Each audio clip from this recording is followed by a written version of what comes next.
আজকের পর্বে আপনাকে স্বাগত জানাচ্ছি। আজকের পর্বের বিষয় আমার মায়ের নীরব ঘাতক অস্টিওপোরোসিস। আমার বয়স যখন 12 বছর, মায়ের বয়স তখন 45। 4 ভাই বোনের মধ্যে আমি সবার ছোট ছিলাম। যখন বুঝতে শুরু করলাম, দেখলাম মা দুর্বল হয়ে যাচ্ছে। মায়ের বয়স যখন 55-56, তখন একদিন মাটিতে পড়ে যে বাম হাতের একটি হাড্ডি ভেঙে ফেলে। আমরা ডক্টরের শরণাপন্ন হয়, ডক্টর প্লাস্টার করে দেয়। হাড্ডি জোড়া লাগে, কিন্তু বাঁকা হয়ে জোড়া লাগে। মায়ের বয়স যখন 60-61 বছর, তখন দেখতে পেলাম মা আস্তে আস্তে কুজু হয়ে যাচ্ছে। একটা সময়ে আরো বাঁকা হয়ে গেল, এক পর্যায়ে তো আমাদেরকে ছেড়ে চলেই গেল। পড়াশোনা শেষ করে এই পর্যায়ে এসে আমি বুঝতে পারলাম যে আমার মায়ের কি হয়েছিল।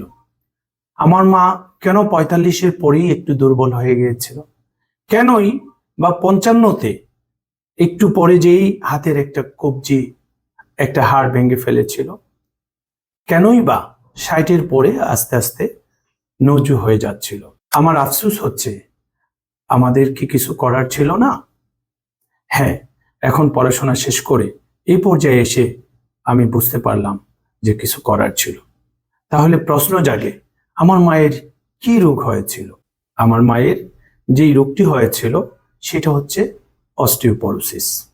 বাংলাদেশের আইইডিসিআর এর গবেষণায় দেখা গিয়েছে 40 ঊর্ধ্ব প্রায় 40% মহিলাদের অস্টিওপোরোসিস হয়।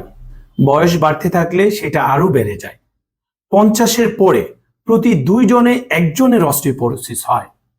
মেডিকেলের বইগুলোতে দেওয়া হয়েছে, মেনোপজ যখন শুরু হয় তখন তার প্রতি বছরে 3% বোন লস হয়, 3% হাড্ডি লস হয়। এটা চলতে থাকে 10 বছর পর্যন্ত। তার মানে 45 বছরে যদি মেনোপজ হয়, 55 বছর বয়সে যে একজন মহিলার 30% বোন লস হয়ে যায়। গবেষণায় দেখা গেছে তার শরীরের যে হাইট ছিল, সেই হাইটের 3 থেকে 4 সেন্টিমিটার হাইট কমে যায়। আর এটা কমে যাওয়ার পর থেকেই শুরু হয় তার নুয়ে যাওয়া বা কাইফোসিস হওয়া। এই কাইফোসিস হওয়ার সময় তার কোমরে ব্যথা একটা কমন সিমটম হিসাবে দেখা যায়। একটু পরে গেলেই দেখা যায় যে হাতের কবজির যে হাড্ডিটা সেটা ভেঙে যায়, সেটাকে আমরা কোলিস ফ্র্যাকচার বলি। প্রথমেই যে ফ্র্যাকচারটা মহিলাদের হয় সেটা হচ্ছে কোলিস ফ্র্যাকচার। পরবর্তীতে মেরুদণ্ডের হাড্ডি বাঁকা হতে থাকে, কাইফোসিস ডেভেলপ হয়। অনেক সময় কোমরের হাড্ডির ফ্র্যাকচার হয়, যেটা আমরা বুঝি না। তখন বুঝি যখন সে একটু পরে যেয়ে তার হিপের একটি হাড্ডি ভেঙে যায়, যখন তার ট্রোকেন্টার অথবা নেক অফ ফিমার ভেঙে যায়, সে আর হাঁটতে পারে না। তখন বোঝার পরে আর কিছুই করার থাকে না। বড্ড দেরি হয়ে যায় যখন আমরা বুঝি যে আমার মা অস্টিওপোরোসিসে ভুগতেছে। আসুন, বোঝা আগেই আমরা অস্টিওপোরোসিস থেকে আমাদের মাদেরকে আমরা প্রিভেন্ট করি, মাদের অস্টিওপোরোসিসটাকে প্রিভেন্ট করি। তাহলে কি করতে হবে?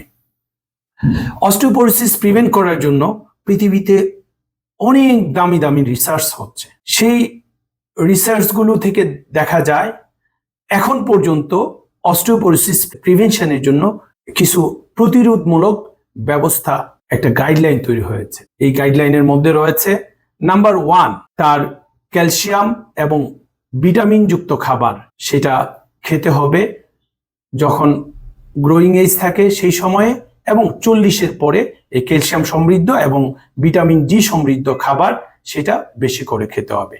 ভিটামিন ডি এবং ক্যালসিয়াম সমৃদ্ধ খাবার কি কি আছে আমরা একটা পর্বে আলোচনা করেছি, চাইলে আপনারা ওই পর্বটি দেখে আসতে পারেন। নাম্বার 2, ওজন যদি বেড়ে যায় তাহলে ওজন কমাতে হবে। আর ওজন কমানোর জন্য কি করতে হবে সেটাও আমরা একটা পর্বে আলোচনা করেছি, যা আপনারা চাইলেই আমাদের ইউটিউবে দেখতে পারেন। 3 নাম্বার, পরিমিত এক্সারসাইজ করতে হবে।